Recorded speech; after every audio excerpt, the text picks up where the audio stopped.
ఇంద్రకీలాద్రిపై చైత్రమాస బ్రహ్మోత్సవాల్లో భాగంగా గంగా పార్వతీ సమేత దుర్గా మల్లేశ్వర స్వామి వార్ల దివ్యలీలా కళ్యాణం కన్నుల పండుగగా జరిగింది.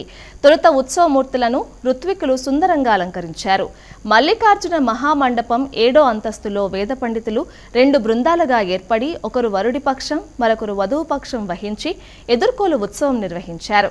అనంతరం వేద పండితుల మంత్రోచ్చారాల నడుమ ఆది దంపతుల కళ్యాణ మహోత్సవాన్ని నేత్రపర్వంగా నిర్వహించారు.